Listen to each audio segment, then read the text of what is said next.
All right, guys, thanks for dropping by for another Jacques Talk episode, and I am just honored today. You know, we've been doing the media tour lately, been talking to different media guys. Matt Moscona, of course, after further review, on from 3 to 6 every day, and you're not only Louisiana, right? I mean, people can watch you in different states as well. Yeah, CST, 18 states. It's crazy. I have a friend who lives in Las Vegas, and CST is in Vegas. Was sitting at the sports book at the Aria, and they have 1 million TVs. And I'll be damned, there's AFR on the sports. It's a pretty cool. I did not know that it was on in Vegas. Wow, that is very cool. And I'm sure maybe you've been out somewhere, and it's so different than it used to be. Like when I was at that kickoff game, LSU Wisconsin, 2016. Somebody stopped me and said, "Hey, I follow you on Twitter, and I live in Ohio." And so now we're kind of a worldwide village in a way. It's very true. So as like a career radio guy, it's very odd to have people say, "Hey, I watch your show every day." But it's true. Be it either cable or people watch on a YouTube stream or something. You have to be adaptable and understand that people consume however and whatever way they want, kind of like what we're doing right here. Yeah, and who were the first people to kind of Tony Kornheiser and Will Bond, they were kind of the first kind of print guys to cross over. Well, I would say, no, it was the sports reporters. The sports reporter Sunday morning on ESPN was a transformative show, because that was the show that took sports writers, and made them TV stars. So Mitch Albom and of course the late Dick Schaap was Mike Lupica, all those guys, Bob Ryan. That really was the open door to the talking heads in sports, so to speak. Yeah. So an exciting time of year, right? So the football team is going to report here in a couple of days. LSU football starts. There is kind of an energy you start to feel in the town here. Mm-hmm. And it's not just game day. You got the coaches show at TJ Ribs. You got the Monday press luncheon. You got the player interviews. You get to go to practice and see the same things you've seen for 20 years for 10 or 15 minutes. But the latest and not so great, Myles Brennan. He's hurt. Whether it's bad luck or whatever happened, him injuring his non-throwing arm, but LSU is in a predicament they did not want to be in. Yeah. So I feel really bad for Myles Brennan. I think that's everybody's default response, right? I mean, when you think about it, Jacques, we've known Myles Brennan for like 6 years.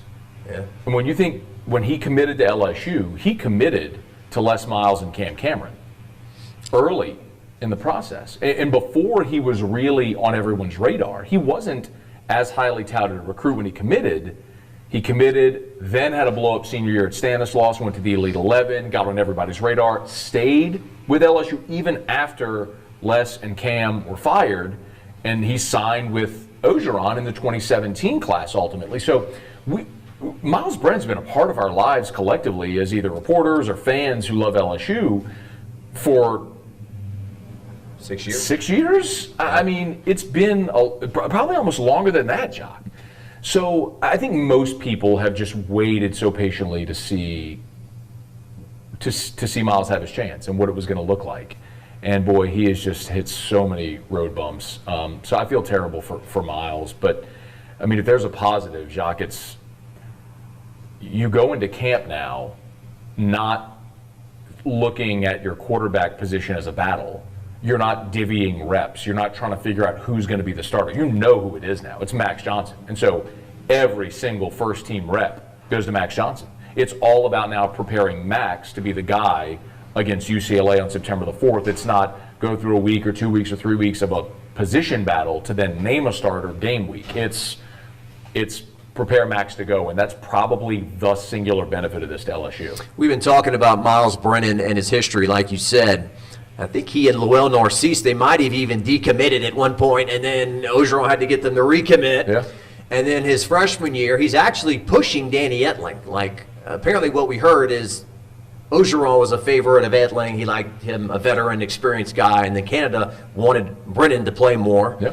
You saw him play against Syracuse, and they threw him in the Alabama game and whatnot. Then he has, I guess, what you would call the misfortune, although he's got a national championship ring, of the greatest player in LSU history, Joe Burrow, who was pretty unwell, was not well known transferring in from Ohio State. And then last year, I was at that game on the goal line when he threw the touchdown pass at Missouri. Oh, yeah.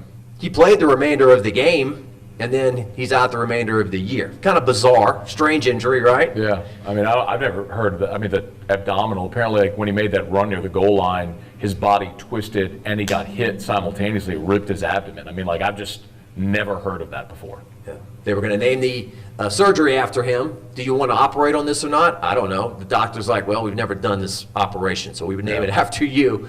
So anyway, here we are. And I had the question, could he even get hit this year? I'm assuming he can, but has anyone hit Miles Brennan since the Missouri game, October 3rd of last year? So anyway, so the good news is, I guess, we know that Max Johnson is the starter, so he gets all the reps. Now you've got to take Garrett Nussmeier, right, and make him uncomfortable and put him in some situations to get him ready to go out there. I mean, it is like 2018. If you remember, so in 2018, after Narcisse and McMillan transferred, you had Joe Burrow, and then you had redshirt freshman Miles Brennan. That was it.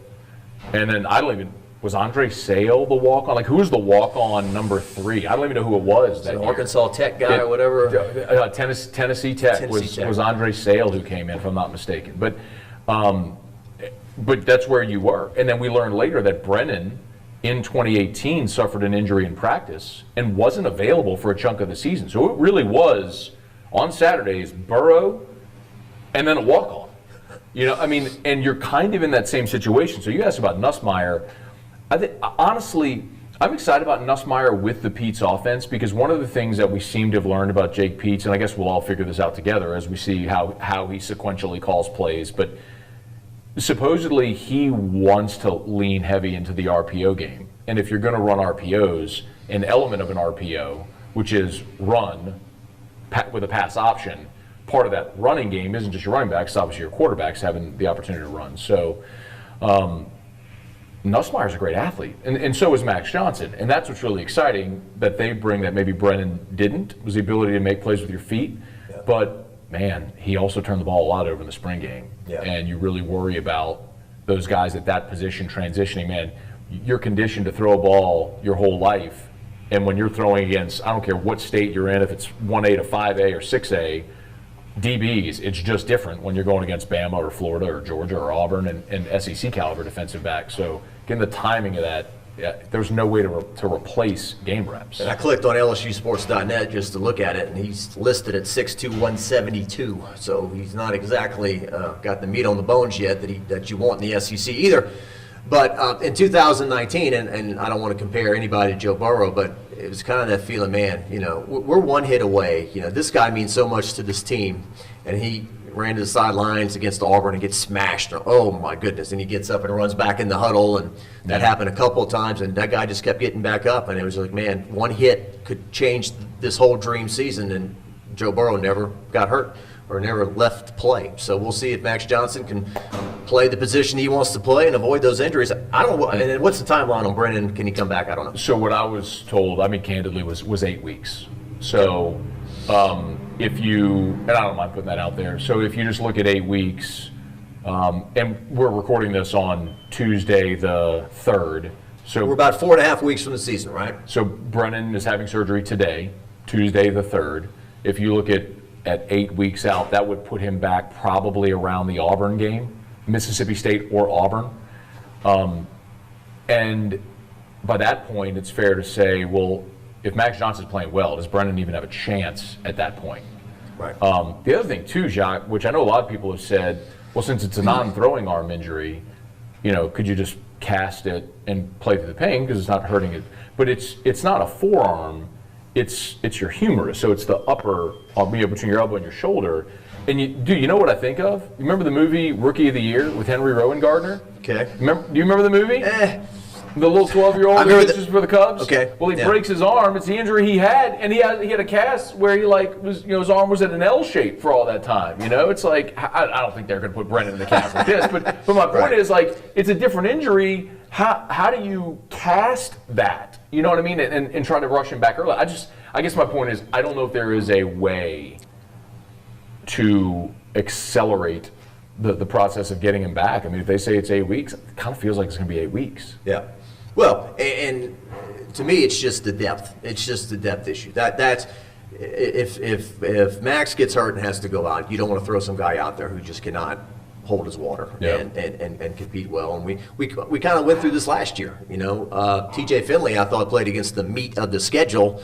In the A&M game, he was just, in the Auburn game, some of these games, he was just a little outmatched because he was so young. But anyway, all right, Ed Orgeron has been an interesting topic as well. I've covered Nick Saban. I'd say covered, he more or less chewed me up and spit me out for 3 or 4 years. I could say, Coach Saban, it's a beautiful sunny day outside. Well, why would you say that? What makes you think that? What makes you the expert on what a sunny day and what's a beautiful day? You don't get to make that decision, Jacques. Exactly. I always said parking spot, jerk. Right. The old parking story. 2003, spring of 2003, parked in a spot. But I always said that when he left, the fans were really disappointed, but maybe some of the players and the people that had to work in the building, they weren't as disappointed when Nick Saban walked out the door. I still get somebody tweeted at me the other day, Matt, why hasn't anyone done the story on why Nick Saban chose Alabama and not LSU when he left the Dolphins? And I said, well, the job wasn't open. LSU had a coach. But it is funny how narratives get started. Like, over time, also, I think LSU fans, there are some that assume Nick left LSU for Alabama. Like, right. It's been so long now, Jacques, that in his stint at Miami was so unceremonious and so short that I think it's just kind of been forgotten. Now, we talk about it all the time, but I think there's a lot of people that assume he left LSU for Alabama. Yeah. And I think that's probably how part of history is going to go. Well, and then in the rope thing with Burton, for example. I seriously, I honestly believe that there are people who have no idea who Smoke Lavelle is. They don't know the coach at LSU, that there was a coach between Skip Bourbon and Paul Manera. I thought they just went straight in. No, that was this other guy. Smoke was actually invited to be on Hold the Rope, and he declined. That's what I heard. Yeah, so that, in a way, is his fault for not having an opportunity to tell his story there, but not to... It was odd that they didn't at least mention the fact that, there was another guy there as well.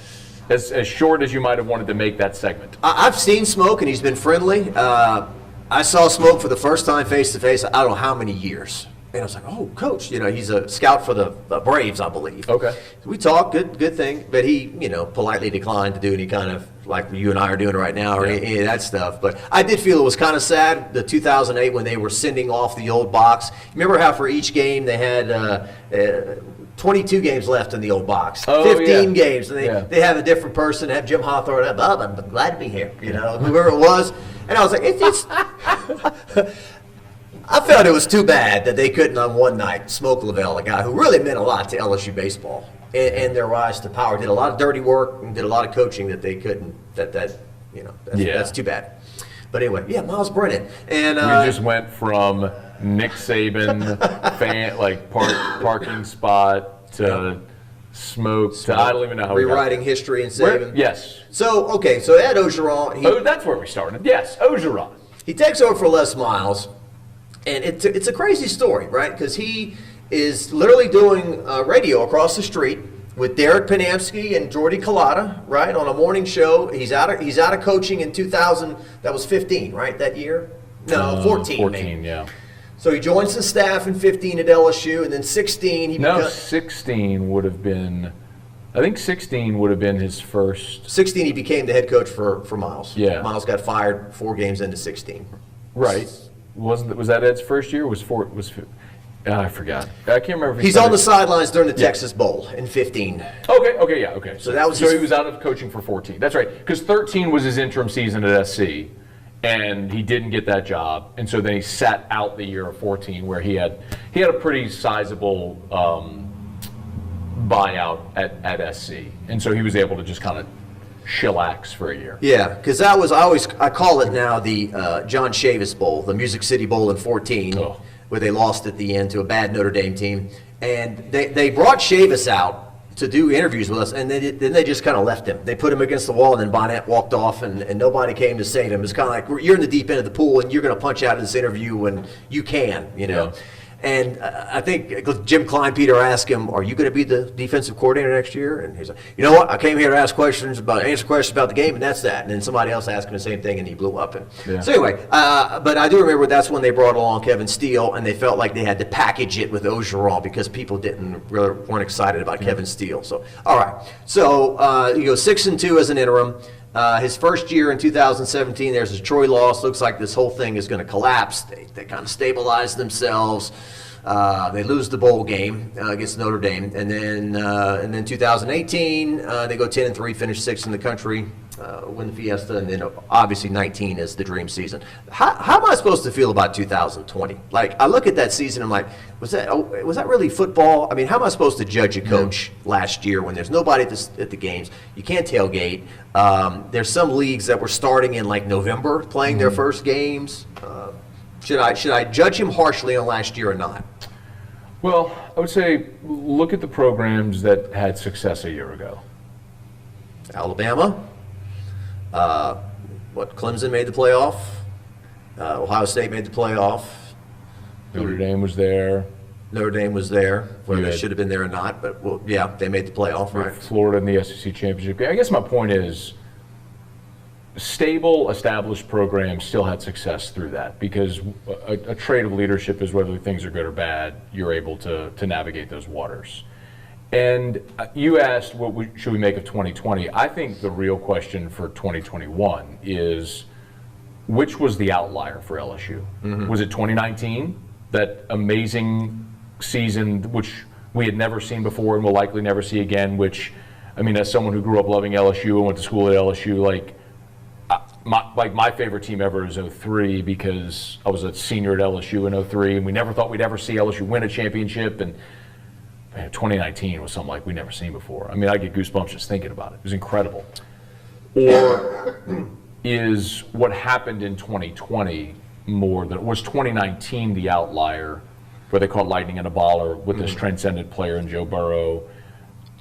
And can they sustain it? I think 2021 will be the answer to that question. Jacques, the problems that LSU had last year, it wasn't talent. I mean, LSU had great players. I mean, the LSU always has great players. I mean, they recruited at such a high level, and Orgeron. The roster was gutted from 19, but you feel like they still had enough. But Jacques, they allowed 34 points a game last year. It was literally, in 127 years of football, like literally the worst defense in the history of LSU football. It was bad. They've never allowed that many points per game in a season, ever. I mean,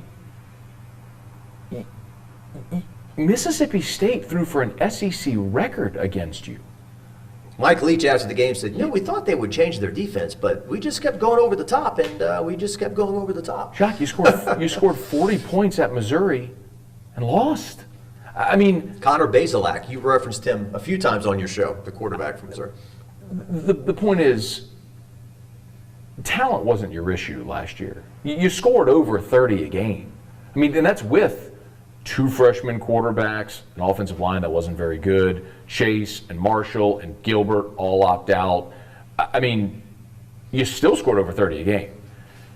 Your defense was atrocious. And it all stemmed from the fact that you made some really bad hires on the staff last year, which I think we all know. And to Ed Orgeron's credit, he's replaced those people and tried to put people in place that can fix those issues. And then you had a lot of what happened last summer with the civil unrest in our country bled into the LSU football program in the locker room. And you had a huge division among coaches and players, and it was evident on the field that there was a disconnect. So, what do we make of 2020? Can I curse on this or no? I may have to beep it out, but yeah, you. It was a poop show. Poop show. So, Dookie. But I also think one of the real signs of leadership is acknowledging when you made a mistake and fixing it. You want another LSU reference, but Jerry DiNardo hiring Lou Tepper, and after 1998, standing by him as guy, and it cost him his job a year later. Yeah. Ed Orgeron hired Bo Pelini, admitted he didn't even interview him, and recognized how terrible a decision it was, and replaced him. And we hope it's with a guy in Durante Jones that'll get this thing turned around. But what do we make of 2020? I think it showed the flaw in the structure, where if Ed Orgeron doesn't make the elite coordinator hires, you're going to have your flaws are going to be exposed. Mm-hmm. I think that's the fear of this structure. But the flip side of it is, but when you nail it, look at 2019. Yeah. I mean, that's when it can be really good. So let's hope Durante Jones and Jake Peetz are more Dave Aranda and Joe Brady. Yeah, Orgeron even in 19 said, my strengths, what are my strengths?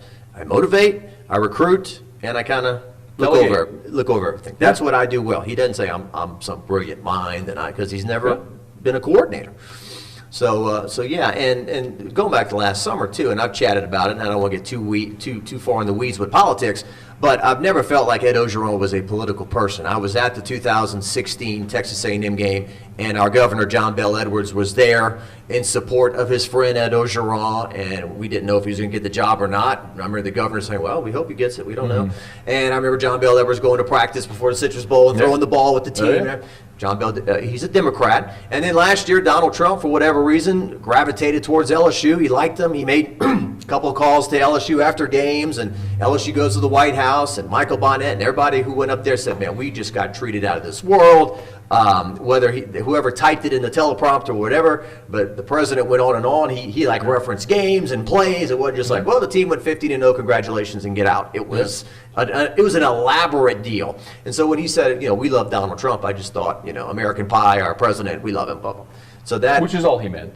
Exactly. Yeah. It wasn't a political statement, but it's how it was perceived in a time of civil unrest, and that did contribute to driving a wedge between coaches and players. And I would say the bigger thing is, why are you doing that interview on Fox News? I mean, just politely decline. But also at the time, remember, that was the reason Ed did that interview. He was pushing to play football. It was about, absolutely. It was about, was COVID going to shut down the season? And he was talking about the importance of having a season. And I think that was an important message to get out. But, it was a moment where he said something that I don't think had any malice whatsoever. I mean, I don't think that's what he wasn't a political statement. It was just, but it was perceived a certain way. Then Mike Pence, the vice president, he came to Baton Rouge last year, and I think he did a press conference in Tiger Stadium, and Orgeron appeared with him. And once again, the push was not vote for Mike Pence and Donald Trump. The push was, we need football, our kids need football. Yeah, and absolutely. That's kind of how that went. Anyway, okay, so. Suffice to say, the culture around LSU last year was as bad as I've ever seen it. I don't know how you feel being around the team as much as you are, as I am, but. Well, last year I felt like I wasn't around them at all because of COVID. Well, I just mean, like, in your career, it feels so much different this year. Like, last year was dark and not fun and contentious. Mm-hmm. This year feels optimistic and new and fresh. Now, I think on the field, this team has some shortcomings. That's probably going to preclude them from winning a championship this year. But I do think this is a lot like 2018, which is sort of the preamble to what could be a really special season in 2022. Right. With the recruits in the state of Louisiana this year, too, that you're going to add to the roster. But, Jacques, I look at, and not to interrupt you, I'm sorry, but I look at the freshman class from 20.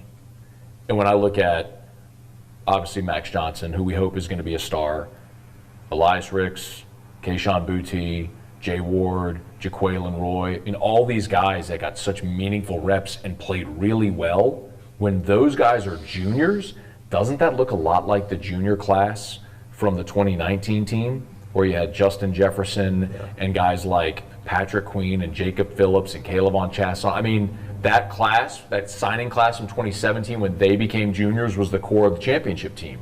Like, I think the current sophomores, the guys who were freshmen last year, when they're juniors in 2022, that could be the springboard to another really special season. The running game needs to improve. I think Orgeron has made several comments about that. Yeah. Look at the numbers last year. I think the leading rusher had 3 touchdowns, and so that they need to improve. No, but Jacques, it was only 10 games. That's right. It was only 10 games.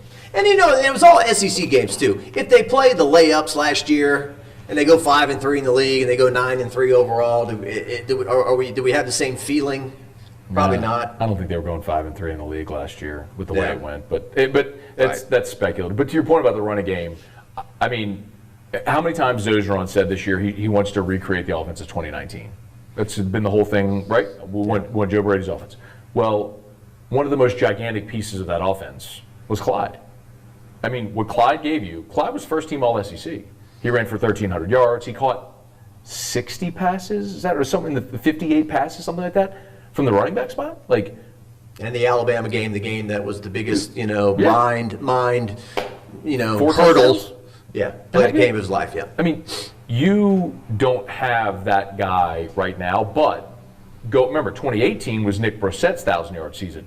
Nobody going into 2019 was thinking Clyde was going to be that. Mm-hmm. But he emerged. So if it's Ty Davis-Price, if it's John Emery, if it's one of the freshmen, whatever it is, that's, for me, the thing in this offense that we don't know, that if you don't answer that question, it's a huge gaping hole in your offense. So you've got to figure out running back. After LSU purged all that money last year, I mean, is there any kind of – I can't imagine there's any kind of conversation about fire Ed Orgeron after this year, how, depending on how things go. I don't think they're going to be that bad.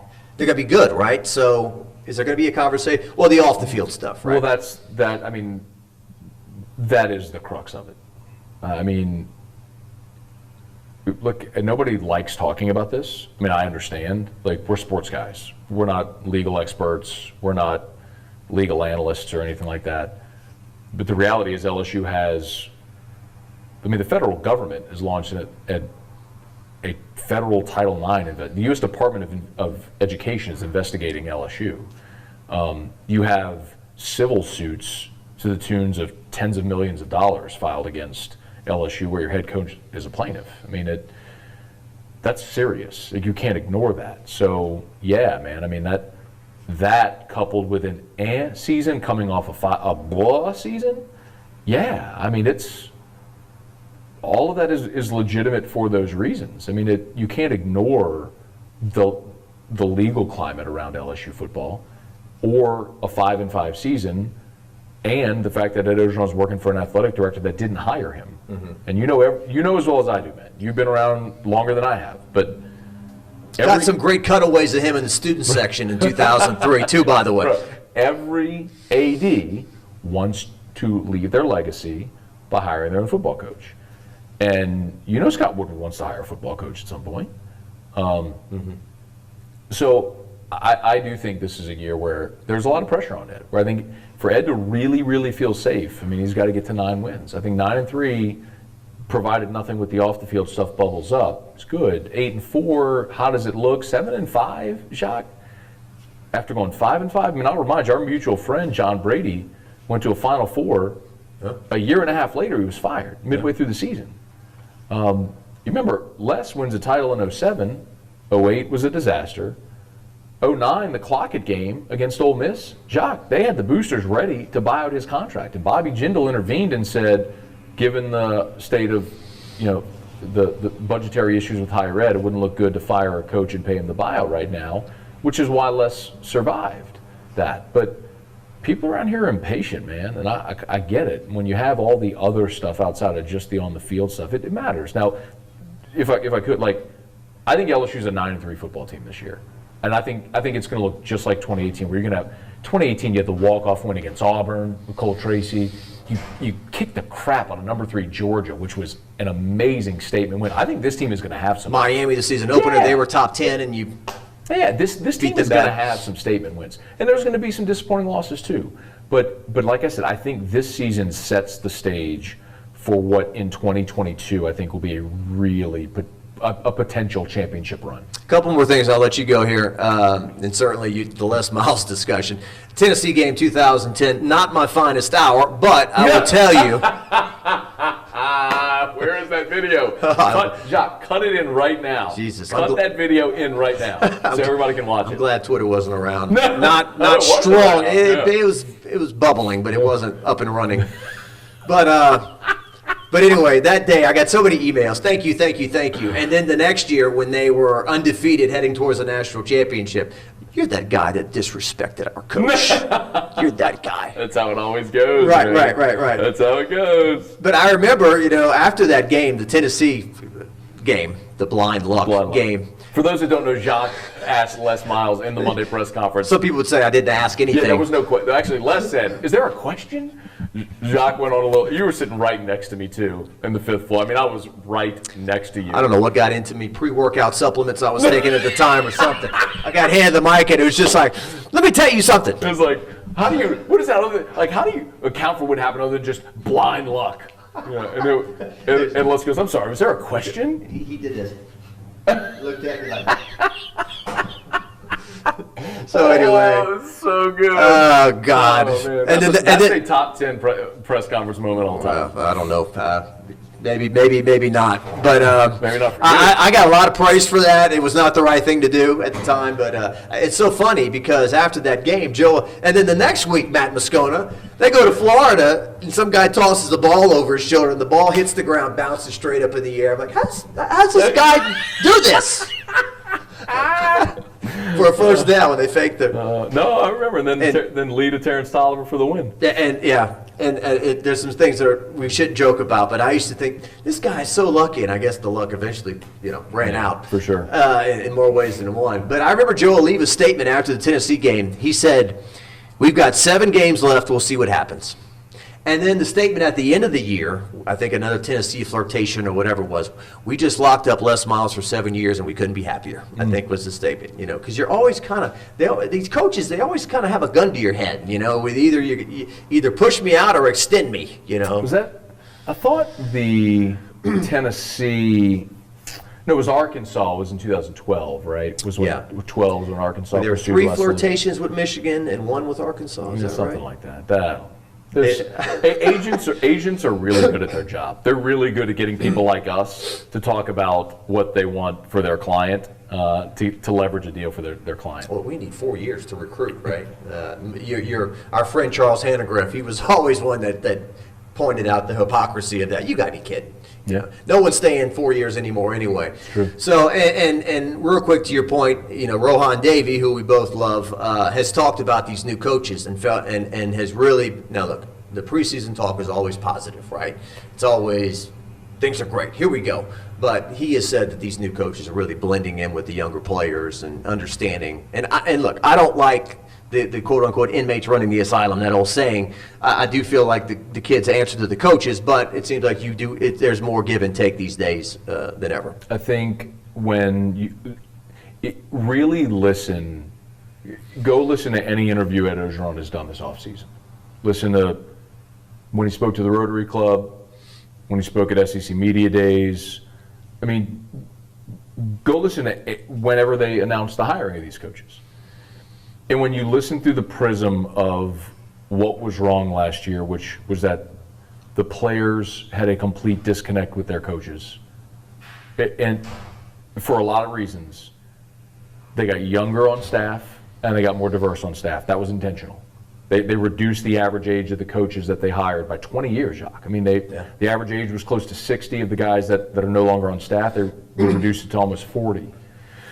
And listen to Ed, and he'll say, we wanted guys that could communicate with our players. When he's talked about when he interviewed Durante Jones, he said, I interviewed him like I was a player, thinking how would he respond to me if I were a player right now. I mean, that was the focus. And you're right that everything is always very positive in the preseason. But Jacques, a year ago, it wasn't positive in the preseason. You're right. Yeah. I mean, fan talk might have been. We had marches. We had internally, it was not. Like right now,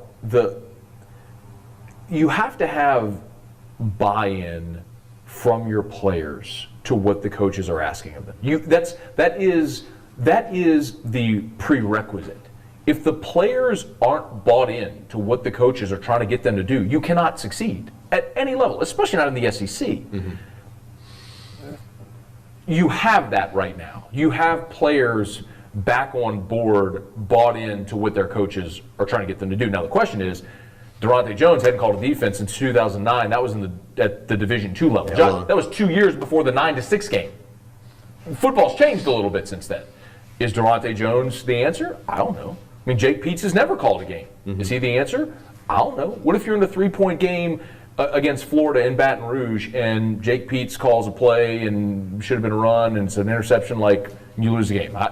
I mean, I don't. We'll find out together. But what you have is you have buy-in. You have uniformity again with players and coaches, which you didn't have last year, and that's much more positive. He's Matt Moscona. He's very important. You can catch him on the radio. You can catch him on the internet. You can catch him on television.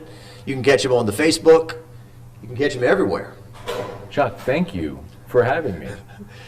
Thank you for the invitation, Jacques. My pleasure, Matt. No, it's the other way. Now you got to say thank you. Thank you, Matt, for coming down. My pleasure. Boom. Stuck the landing.